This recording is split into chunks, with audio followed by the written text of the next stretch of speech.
untuk tahun ini itu pendidikan juga ada kerjasama dengan Universitas dari luar Jawa, Universitas Wijaya, setahu saya, itu juga merupakan salah satu kerjasama. Oke, next. Seperti yang sudah saya sampaikan dari sebelumnya, masuk ini itu ada custom subject dan juga commercial subject. Dan bilang subjek TTP yang nanti akan Bapak Ibu berkesempatan untuk dapat di training.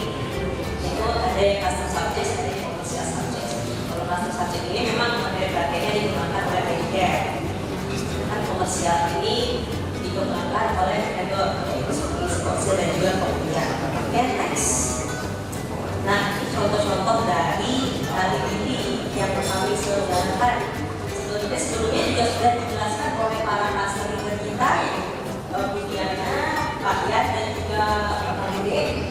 Jadi ini sama contoh TTP-nya seperti how to make top management way of cyber security itu custom TTP-nya, sama juga dengan how to make way of cyber security, malware analysis juga, law regulation, supply chain risk itu juga sama. Selanjutnya memang juga ada seperti ini, Bapak Ibu bisa lihat ada yang juga dari isi konsil beberapa. Lalu nextnya, ini juga ada pembukaan. Jadi Bapak dan Ibu di sini apabila sudah menjadi anggota KEM itu akan berkesempatan untuk mendapatkan undangan TTP dan sebagainya. Nextnya, yaitu ini pendaftaran KEM. Di sini ada Bapak dan Ibu yang baru mendaftarkan atau mungkin belum mendaftarkan. Nah, di sini ini adalah alurnya, alur untuk mendaftarkan.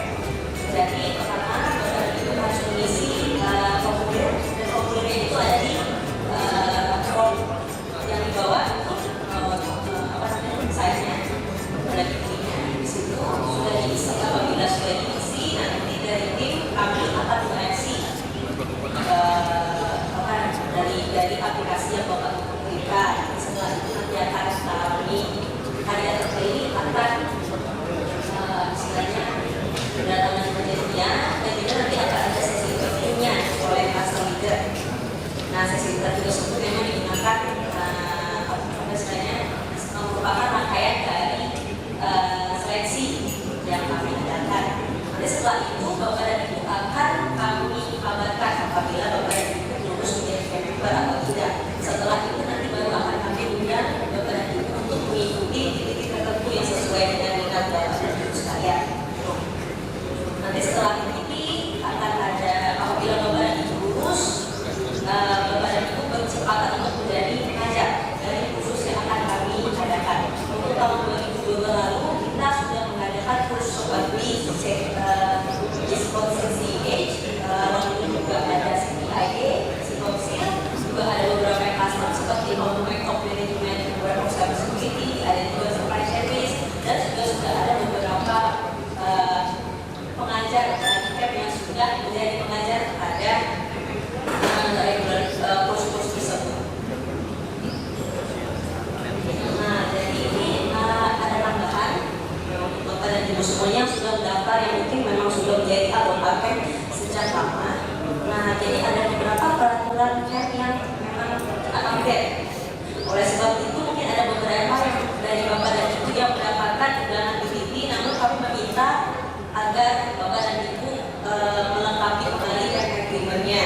Nah, sebenarnya karena ada perubahan klausul yang ada di dalam agreement tersebut, oleh sebab itu mengapa kita minta Bapak dan Ibu untuk menandatangani agreement yang baru apabila ini mengikuti TTP yang sudah kami minta. Jadi ada beberapa Bapak dan Ibu yang sudah mendapatkan undangan TTP tertentu. Nah, itu kenapa ada apa yang kami pilihkan update agreement terbaru. Yang kedua, untuk kali ini nanti kita akan minta Bapak dan Ibu untuk mengirimkan warranty letter atau permission letter from supervisor. Nah, warranty letter ini khusus untuk para dosen, jadi para member yang memang menjadi pengajar di universitas, dan warranty letter itu memang harus dikirimkan sebelum titik dimulai. Apabila Bapak dan Ibu kami undang untuk mengikuti TTP dan juga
seleksi masuk lulus seleksi sebagai apa namanya trainee-nya. Oke. Nah, jadi ini mungkin Bapak dan Ibu perlu untuk ingin mengetahui lebih lanjut mengenai apa saja sih diperlukan requirement-nya, apa saja sih, nanti bagaimana seleksinya, atau mungkin kita lihat tentang pendaftarannya bisa dimulai dari sini. Nanti itu akan mengarahkan Bapak dan Ibu kepada ada informasi yang namanya guide-nya dalam bentuk software. Kemudian nanti kita lebih lanjut lah detailnya mengenai praktek. Oke. Apabila sudah, terima kasih kepada Bapak dan Ibu semuanya. Sekian Bapak dari saya. Apabila Bapak dan Ibu ada pertanyaan, nanti juga akan ada sesi pertanyaannya nanti setelah ini. Nanti Bapak dan Ibu mungkin bisa bertanya mengenai lanjut. Apabila Bapak dan Ibu ingin menanyakannya secara pribadi langsung kepada saya, mungkin Bapak dan Ibu bisa WhatsApp di WhatsApp juga itu nomor WhatsApp saya, atau mungkin ke email saya yang ada dua itu. Tapi saya lebih responnya di yang email, karena yang ini kadang-kadang memang suka masuk ke dalam email saya. Oke. Sekian paparan dari saya untuk konten. Terima kasih Bapak dan Ibu sekalian. Assalamualaikum warahmatullahi wabarakatuh. Selamat siang. Terima kasih Mas Indi atas penjelasannya. Baik Bapak Ibu, untuk selanjutnya akan ada sharing pengalaman dari salah satu anggota camp yang akan berbagi mengenai pengalamannya selama join dengan ID Care UI. Mari kita sambut bersama Bapak Nasrul Hakim selaku camp member dari UIN Syarif Hidayatullah. Dipersilakan untuk memberikan sharing pengalamannya Pak. Boleh kita applause dulu dong Bapak Ibu.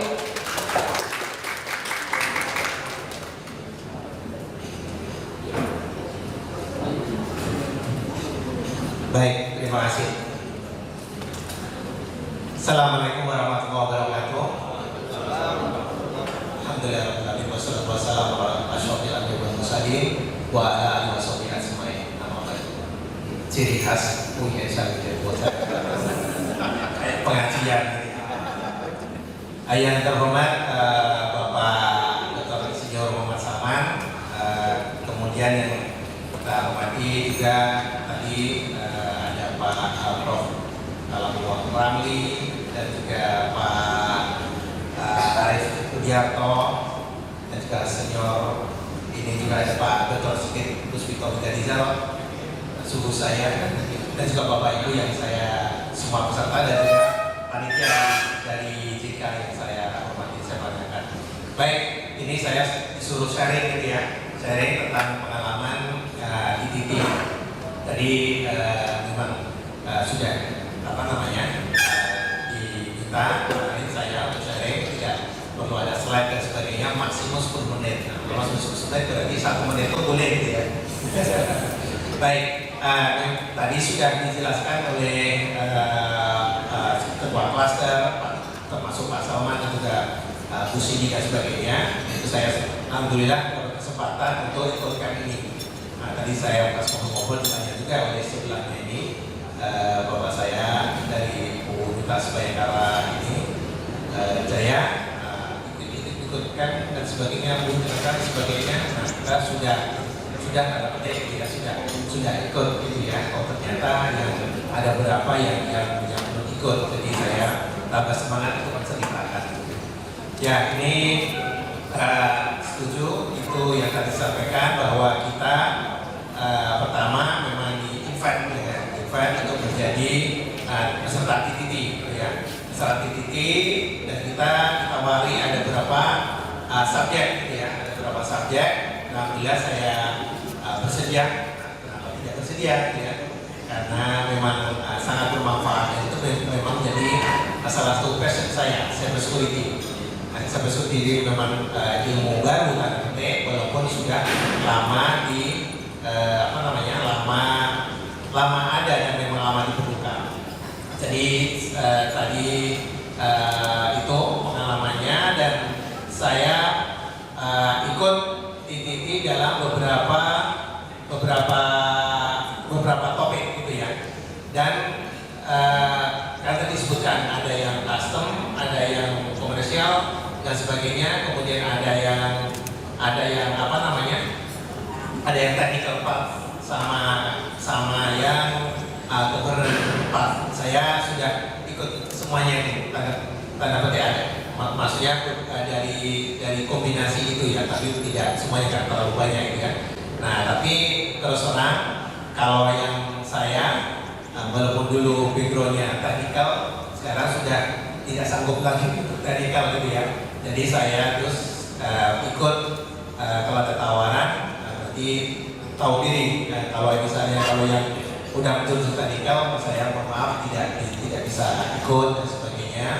Ada memang karena itu ada seleksinya ya, ada seleksinya dari internal sini, dari JK, dari panitia dan sebagainya. Jadi alhamdulillah saya sudah ikut yang kebanyakan itu custom, antara lain oleh beberapa suhu saya di sini pernah menjadi mentor saya, antara lain cyber security awareness, baik itu untuk general employee maupun top management, kemudian law, cyber security law and regulation, kemudian cyber security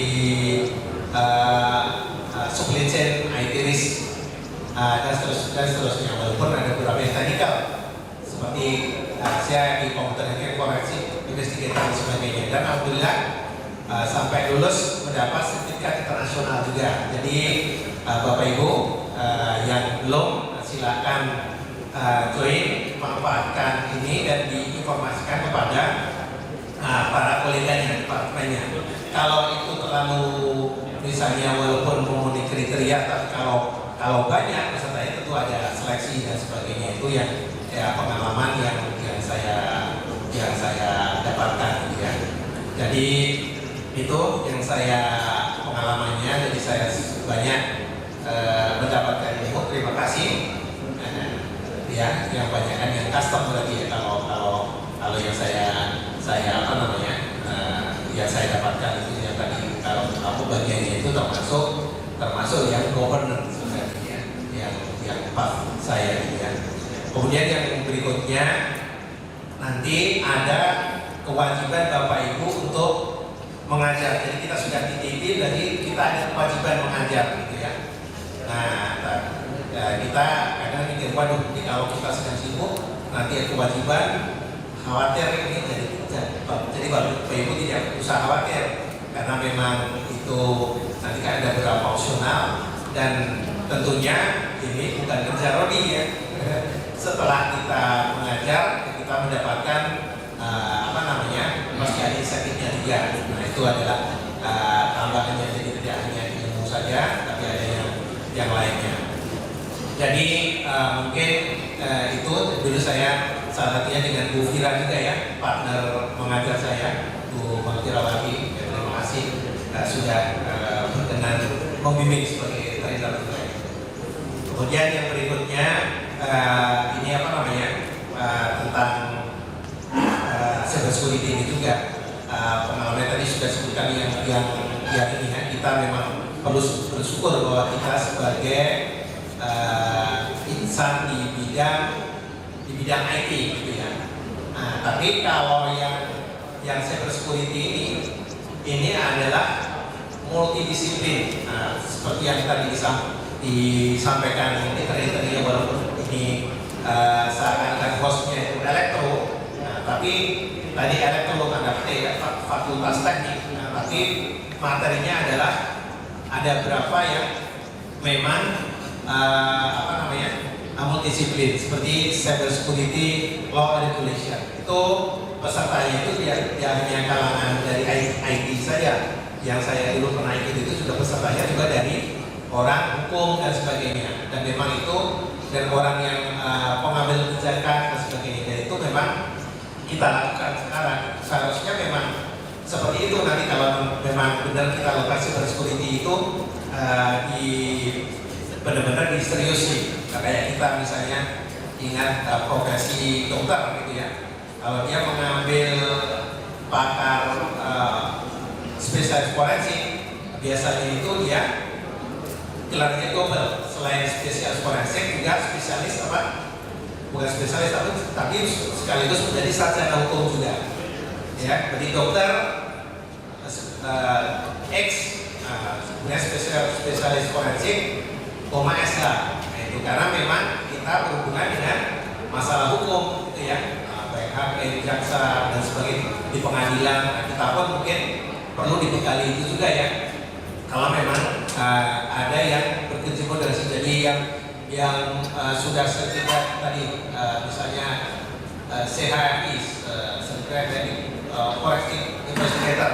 Nah, perlu juga mungkin ada ini kita berpikiran supaya nanti bisa kuliah hukum dan tidak kuliah dari awal. Tentunya ada universitas konsumsi yang bisa mengambil kelanjutannya aja. Jadi ada beberapa demokrasi kemudian itu dan seterusnya. Selain itu juga beberapa yang disiplin yang lain, antara lain adalah supply chain risk. Nah, ini kan jelas itu IT risk itu kan, risiko itu berarti orang manajemen dan sebagainya. Itu kalau kita bukan ahlinya, kalau kita biasanya mengurusi alat doang, teknikal kurang paham. Tapi kalau bagaimana menghitung kalau ini misalnya kena hacking, berapa kerugiannya, itu kita juga perlu tahu dan perlu meng-aware kepada semua pengambil kebijakan juga. Ini kalau ini mati selama 1 jam atau 1 hari sebenarnya atau 1 minggu, maka kerugian bapak ibu, perusahaan ibu akan seperti ini. Itu kan bukan murni dari kita, tapi orang yang manajemen dan seterusnya. Itu adalah kita benar-benar cybersecurity adalah benar multidisiplin, tidak hanya orang IT, elektro dan sebagainya, engineering, tapi yang lain. Beda dengan misalnya ilmu yang sama-sama relatif baru tapi yang kuno juga, misalnya ada istilah data science dan sebagainya, itu kan lebih ke orang statistik atau matematika, komputer science.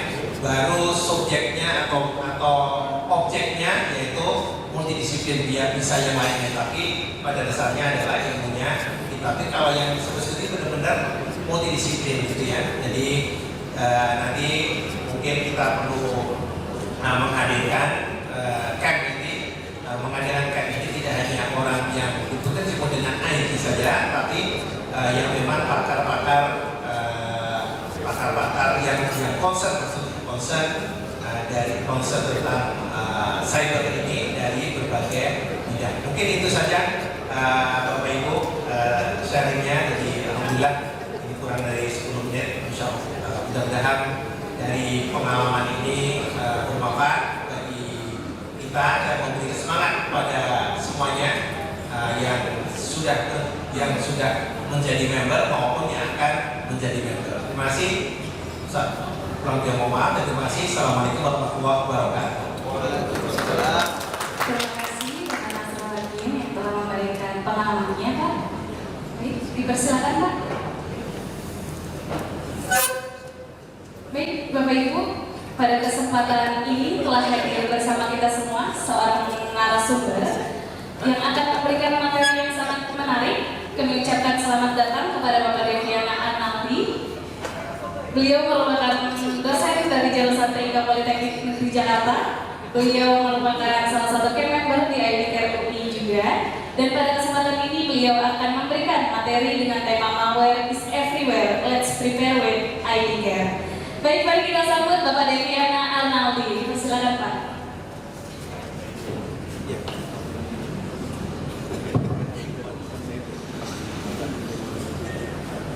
Baik, bismillahirrahmanirrahim. Assalamualaikum warahmatullahi wabarakatuh. Terima kasih, alhamdulillah alamin. Wassallallahu Muhammad.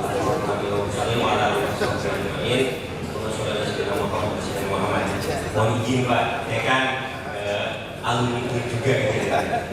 Oke, alhamdulillah. Jadi saya diberi kesempatan untuk menyampaikan materi tentang malware. Perkenalkan, nama saya Deviana Arnaldi. Kenalnya kalau bahasa nickname itu adalah Arnaldi, ya bilang saja seperti itu. Oke, ada pun ini nama lengkapnya dan ada bawahnya itu sebetulnya untuk nakut-nakutin, katanya sih kayak gitu. Karena kalau udah ikutan sakti kom seperti itu, ya nggak ada salahnya dicantumkan. Padahal kalau menurut saya itu cuma nakut-nakutin Baik, saya dikasih kesempatan untuk menyampaikan materi tentang malware authorized distributed software.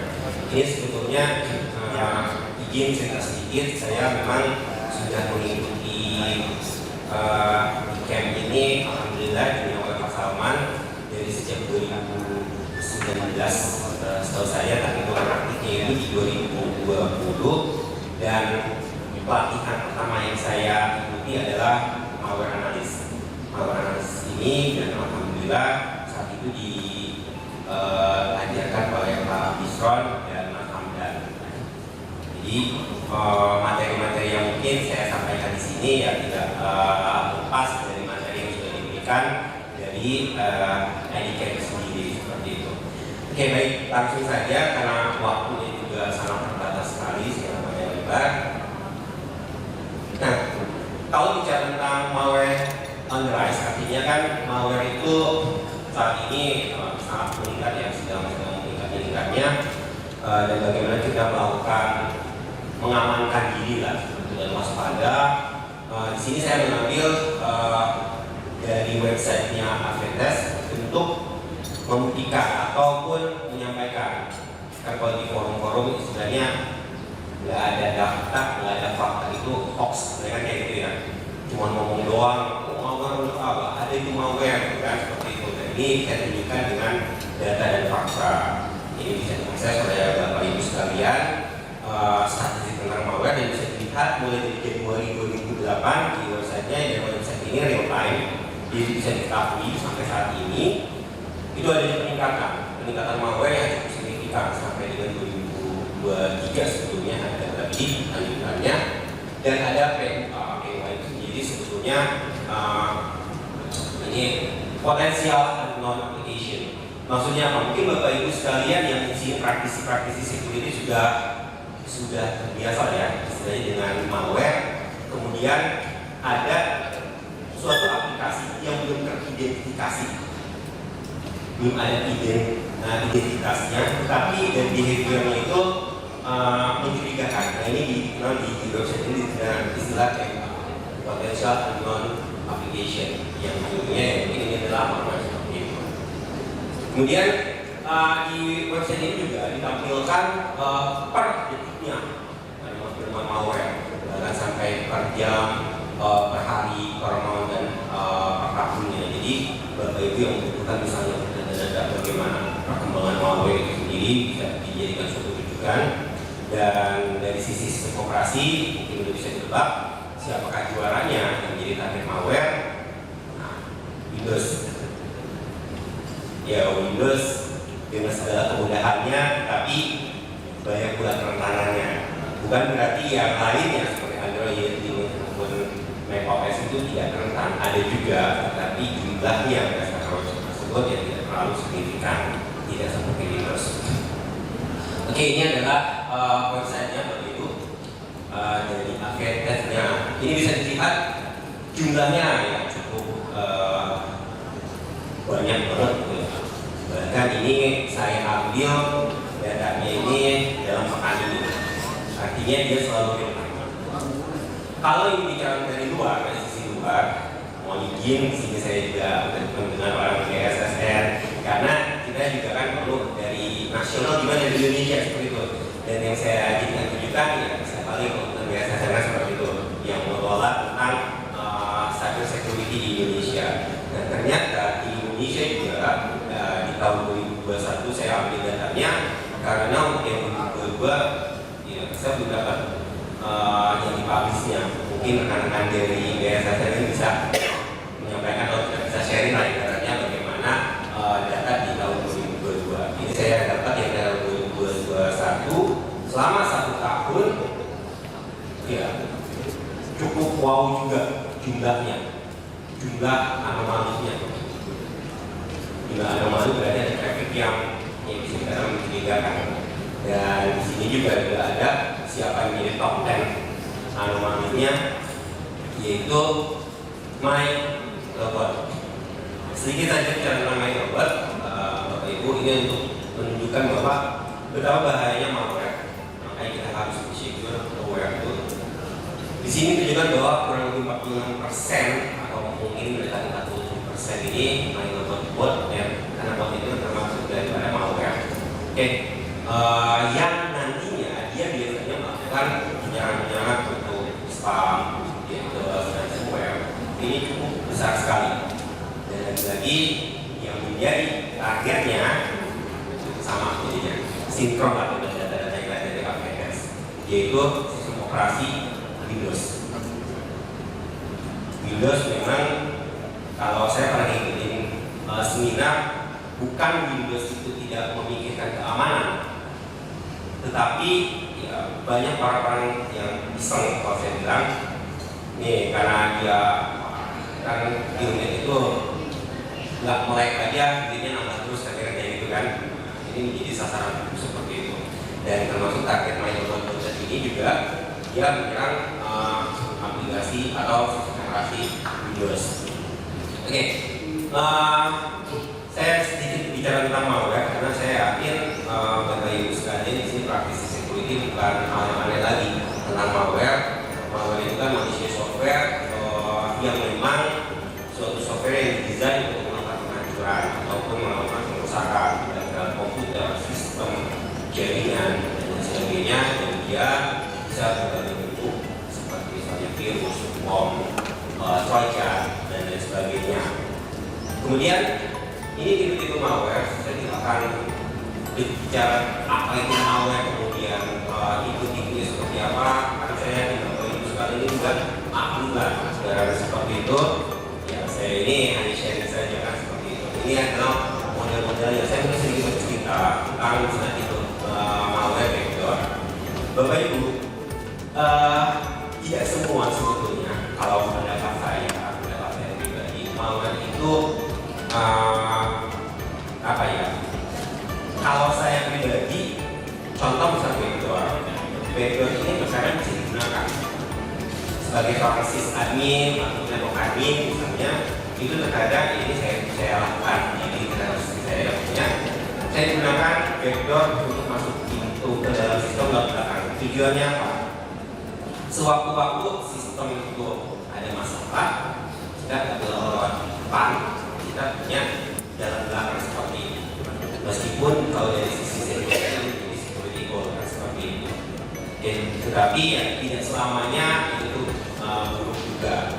Ada kalanya kita bisa memanfaatkannya seperti itu. Kemudian tipe lainnya buatnya ini sama seperti backdoor, contohnya MyNote. Dia kalau dia ini biasanya digunakan untuk membuat sistem lain itu menjadi zombie-nya seperti itu. Oke.